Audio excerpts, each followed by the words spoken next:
Lundi 8 juillet 2013, bonjour, bonsoir à tous et bonne semaine. Bienvenue dans cette édition d'information, pulsation l'essentiel de l'actualité de la journée. Justement, l'actualité, la tempête tropicale Chantal qui s'est formée dimanche soir sur l'Atlantique pourrait traverser Haïti du sud-est au nord-ouest mercredi. De fortes pluies orageuses, des vents violents pourraient affecter tout le pays avec notamment des risques d'inondation et d'éboulement. Selon le Centre national de météorologie, la direction de la protection civile appelle à la vigilance de la population des zones à risque. Le secrétaire d'État à la sécurité publique appelle les agences publicitaires utilisant des billboards placés dans les principales avenues du pays à les enlever en vue de prévenir des cas d'accidents pendant la saison cyclonique. Ces panneaux représentent un véritable danger, fait remarquer Réginald Delva. L'administration générale des douanes affirme avoir établi un nouveau record de recettes au cours du mois de juin, environ 2,5 milliards de gourdes, selon le directeur de l'AGD. Dans le cadre de la lutte contre la contrebande, 37 camions de marchandises ont été confisqués, notamment à Belader, en Sapitre et Gantier, des magasins fermés et 4 personnes arrêtées, annonce Frestin Jean-Baptiste. Au moins 40 personnes sont toujours portées disparues après le déraillement et l'explosion samedi d'un train transportant du pétrole brut à Lac-Mégantic au Canada. Des zones à risque ralentissent le travail de recherche des secouristes. Le bilan provisoire est de 5 morts. La compagnie sud-coréenne Asian a révélé ce lundi que le pilote du Boeing 777 qui a raté son atterrissage samedi à San Francisco était en cours de formation sur ce genre d'appareil, accréditant l'hypothèse d'une erreur humaine. Lee Hang-woo, 46 ans, n'avait volé que 43 heures sur ce modèle d'appareil, un des plus gros porteurs au monde. De plus, l'avion volait trop bas. L'accident a fait 2 morts, 2 adolescentes chinoises et 182 blessés. Les frères musulmans égyptiens appellent au soulèvement après la mort de 42 membres de la confrérie dans des affrontements ce lundi avec des militaires. En sport, le Bayern Munich a annoncé lundi un accord de principe pour le transfert de l'Allemand Mario Götze à la Fiorentina contre 15 millions d'euros selon le quotidien italien Gazzetta dello Sport. Pour sa part, l'attaquant du FC Barcelone, David Villa, doit rejoindre bientôt l'Atlético Madrid contre une indemnité de 5,1 millions d'euros. Le meilleur buteur de la sélection espagnole remplacera ainsi le Colombien Radamel Falcao. Voilà, mesdames et messieurs, pour le menu du journal.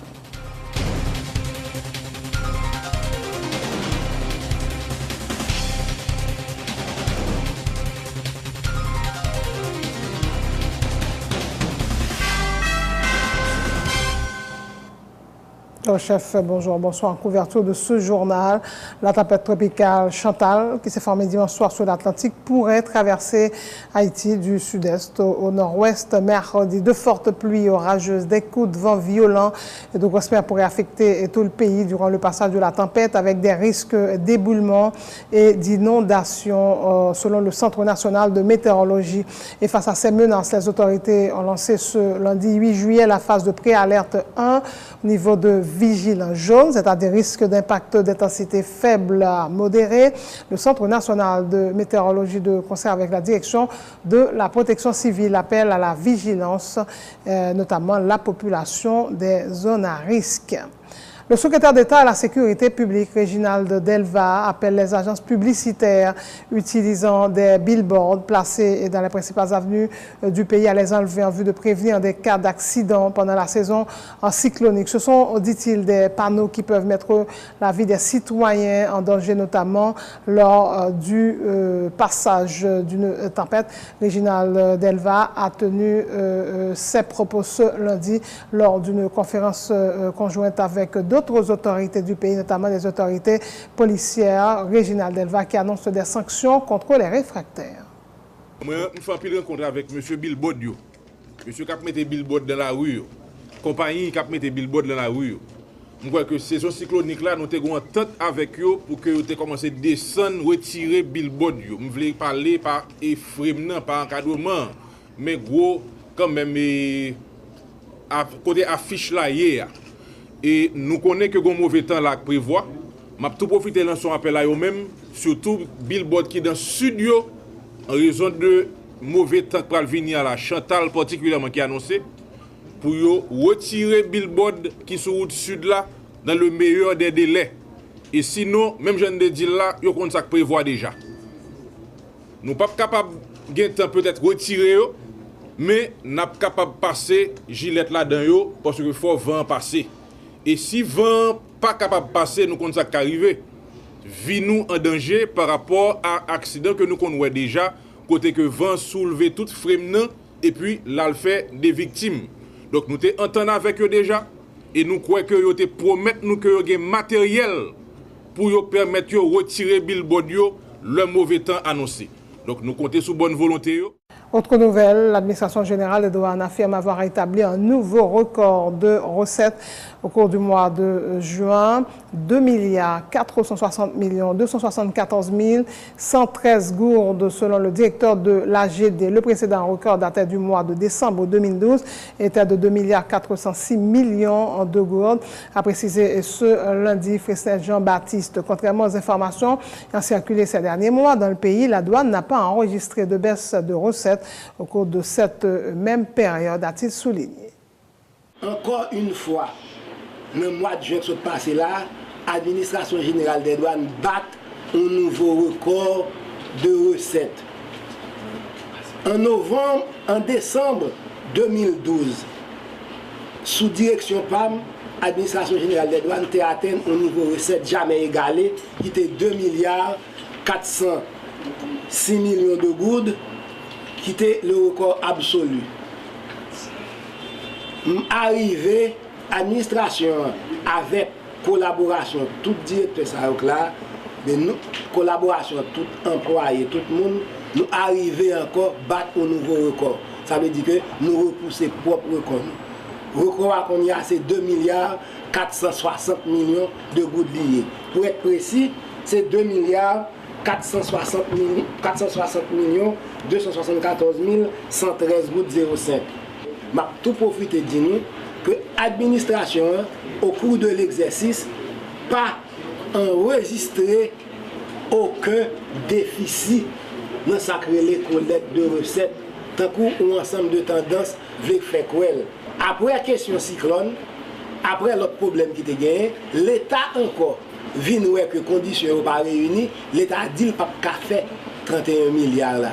Ce n'est pas un côté que tu as 31 milliards pour le prendre et puis nous pas bien travailler, nous pas prendre. Non. Nous avons un objectif ambitieux. L'État a un objectif, il dit qu'il a besoin de 31 milliards. Mais au niveau de la douane seulement. Mais il ne va pas faire encore, il reviser à la baisse.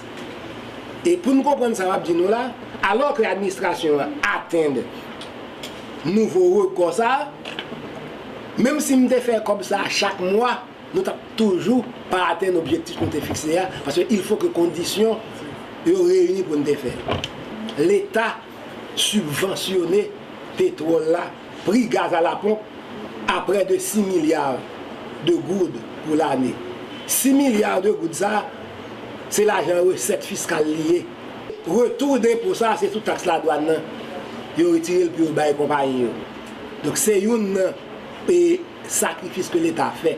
Il n'a pas fait recette là, il fait pour la population qui a utilisé véhicules, qui a utilisé gaz, bénéficier de questions ça directement. C'est un élément qui fait que l'objectif de recette ça pas atteindre. Des dispositions ont été prises en vue de renforcer la lutte contre la contrebande au niveau des postes douaniers du pays. La loi sur la contrebande sera appliquée à la lettre. Les marchandises des contrebandiers seront saisies pour être vendues à la criée publique, et annoncé le directeur de l'AGD au cours du mois de juin. 37 camions de marchandises ont été confisqués, notamment à Belader, en Sapitre et Gantier, des magasins fermés et 4 personnes arrêtées, affirme Fresnel Jean-Baptiste. Il annonce que des agents de la douane vont effectuer des visites d'inspection dans les dépôts de la place pour procéder à la saisie, le cas échéant, des marchandises qui n'ont pas été déclarées à la douane. Dans le cadre des dernières dispositions que l'État prend, que le gouvernement prend, eh bien, nous décidons de monter d'un cran lutte là, pour nous porter le niveau que pour ne pas quitter espace pour contrebandier du tout. Nous avons des dernières notes, pas notes, dernières réclames qui fait côté que nous demandons tout contrebandier pour faire respect.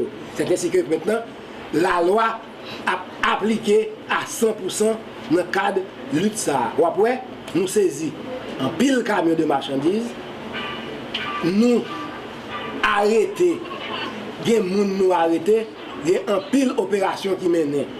C'est toujours dans le cadre de ça. Par exemple, dans le dernier rapport que nous avons là, nous avons environ 37 camions de contrebande qui saisis, qui entreposés un peu partout côté des postes douaniers. Par exemple, nous avons à Belader, nous avons 4 camions de marchandises de contrebande. À la douane du port de Port-au-Prince, nous avons 3 camions. À l'aéroport, nous avons 5. À Gantier, nous avons 4. À Moncabrit, nous avons 14, etc. De façon précise, et puis Antoine me dit là devant tout le monde, directeur général là, enterré pouvoir discrétionnaire. Li pas de pouvoir discrétionnaire encore, li enterré. Ça veut dire que le camion en Québec, on n'y a pas appliqué l'article 234 là. C'est le 235 là. C'est là de monter d'un cran.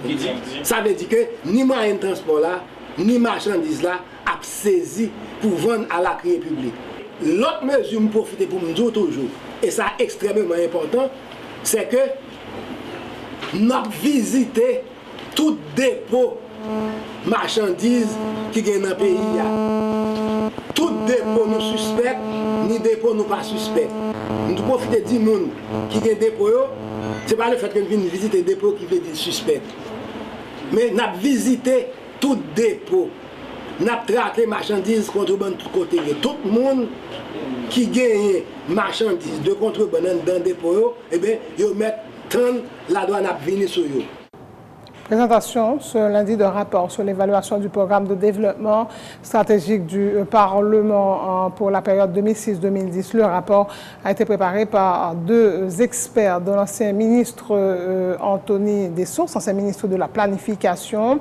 Plusieurs programmes ont pu avoir lieu durant cette période, faute de financement, informe Jean-Ariel Joseph, citant entre autres des programmes de formation et d'appui aux activités des commissions permanentes, ainsi que la construction d'un nouveau bâtiment pour le Parlement. Elle a fait savoir que 39 millions de dollars auraient dû être investis dans le cadre de la mise en œuvre de ce programme, mais qu'une bonne partie de ce fonds n'a pas été engagée. Évaluation qui s'est c'est gardé en termes d'appui aux commissions. Comme on a appuyé aux commissions, effectivement, parce que nous connaissons un ensemble de commissions permanentes, en dans Sénat et Chambre des députés, qui sont peut-être comme appui en termes d'experts qui pour venir aider nous et analyser la loi, aider nous préparer la loi, aider nous finaliser le texte de loi, en termes de formation qui pour faire en Haïti, dans tous les domaines, logistique, écriture législative, protocole, etc. Et en termes de voix à l'étranger, toujours dans le cadre de formation continue pour le cadre Parlement et même pour des sénateurs et des députés, nous avons dit entre autres formations que nous déjoignons. Nous avons APF, Assemblée parlementaire de la francophonie avec coopération française, et bien nous toujours accompagné nous dans des activités qui faites dans l'ENA, École nationale d'administration à Paris. Nous avons toujours des délégations qui allaient, même des sénateurs qui allaient, députés qu'on allait, et 4 parlements allaient. Programme positif. Donc, en principe, nous ne pouvons pas corriger le programme positif. Il y a une évaluation faite. L'évaluation n'est pas du programme positif. Il y a des activités qui sont visibles, qui sont réalisées, tout comme des activités qui ne sont pas réalisées du tout. Et en termes d'investissement, de pouvoir peut-être construire un nouveau Parlement et avant tremblement de terre, ça n'a pas de fait. Donc, évaluation, c'est une évaluation qui gagne des hauts et des bas là-dedans. Ça fait de bon mais ça te fait qui pas fait, c'est à l'évaluation. Ce constat en pile lacune, c'est que tu as des fonds qui te pourraient être disponibles, qui malheureusement pas disponibles. Et si vous n'avez pas un fonds disponible que tu peux mettre, donc des activités pas réaliser. Notamment, nous te parlons de construction déjà, nous parlons de formation, nous avons même des forums qui doivent organiser à travers la République dans le cadre de relations de proximité entre différents pouvoirs locaux, nous parlons de collectivités territoriales et pouvoirs législatifs. Ça n'a pas de fait à tous les niveaux dans toutes les circonscriptions, pas de fait dans tout le département. En dehors de forums, ça doit organiser, mais quand même, tu dois avoir des séminaires de formation qui doivent organiser avec élus locaux, avec parlementaires, qui pas fait. Donc ça, c'est des gros lacunes qu'on découvre. Et le programme qu'on a, il y a dans quelle mesure il est capable de combler les lacunes pour partir de la fin. Et le programme pendant 4 dernières années, combien le programme nous prévoit de dépenser autour de 39 millions de dollars américains. Bien dit, nous avons dans des constructions, nouveau Parlement. Malheureusement, ça n'a pas de fait. De l'actualité, le sénateur Francisco de la Cruz se montre prudent dans ses commentaires relatifs au témoignage de Cherson Sanon qui aurait avoué avoir commis un ensemble de crimes, dont des enlèvements et des assassinats pour le compte de l'ex-sénateur Joseph Lambert et du sénateur Edwin Zeni. Il revient aux autorités judiciaires de faire la lumière sur cette affaire, a indiqué ce lundi le sénateur de la Cruz qui fait remarquer que Edwin Zeni se dit prêt à collaborer avec la justice. Les déclarations, il y a deux hypothèses. Il y a une hypothèse qui est capable de vrai, une hypothèse qui est capable de fausse. Ça veut dire que nous ne pouvons pas prononcer nous sur une déclaration, côté que nous ne pas chercher d'abord à argumenter nous, pour nous capables de gagner le bien fondé de cette déclaration. Et nous, ce qui est clair, c'est qu'il y a la justice. C'est la justice, le dossier est déjà instruit. Donc il y a un juge d'instruction, on pense capable d'analyser le dossier et qui a des pistes d'information. Si effectivement maintenant nous partons de l'hypothèse qui est vraie, on va regarder comme données. Si c'est une hypothèse qui est fausse, et puis automatiquement on va voir que le monde est censé, quelqu'un qui dit qu'il est impliqué dans tel dossier, peut-être les salles ont moyen pour capable de dire voilà, il est totalement en dehors de toute accusation. Et nous avons une chance d'entendre le sénateur de Zeni, d'ailleurs, qui prononce lui clair, qui démontre par la police qu'il n'y a pas rien à voir, ni de près ni de loin, dans pareil dossier. Et ce n'est pas au Sénat de la République de se prononcer. C'est la justice qui vient pour faire travailler, pour dire effectivement, information qui sortit aussi, quelle véracité, qui degré de véracité qu'il y a dans et pour qu'on connaisse nous-mêmes en fonction de ça, pour qu'on connaisse comment on a prononcé nous. Étant donné ce que ça a déjà présent, on fait accompli, déjà il y a des enfants qui sont sortis. Donc là, je ne vais pas l'interpréter, ça veut dire, je ne vais pas gagner rien pour dire effectivement, nous ne sommes pas obligés, ouais, c'est ça qui a sorti. Mais par contre, ça nous a dit, c'est que le monde considère comme un village ou pas, nous devons en réalité en Haïti, nous avons sur réalité en Haïti. Mais vous-même, comment vous vivez un ensemble de scandales ça? Comment on vit? C'est que, écoutez, nous devons en situation, donc nous attendons, c'est juste, écoutez, le dossier est dans la justice. Naturellement, la procédure là, c'est que, un, le dossier est instruit, deux, on attend les informations, vous voyez, qui est capable de dire, prouver, c'est un bail qui est totalement vrai ou fausse, et puis en fonction de ça, on a prononcé. Mais vous l'avez dit, on n'a pas dit non dossier comme ça.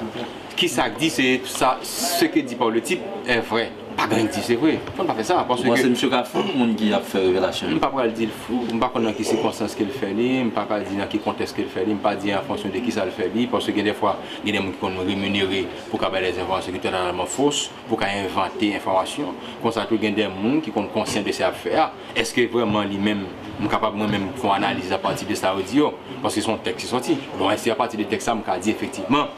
Mais par contre, nous sommes obligés de dire, bon, le dossier est instruit, on attend les informations qu'il faut pour pouvoir se prononcer, vous voyez, nettement et clairement sur cette situation.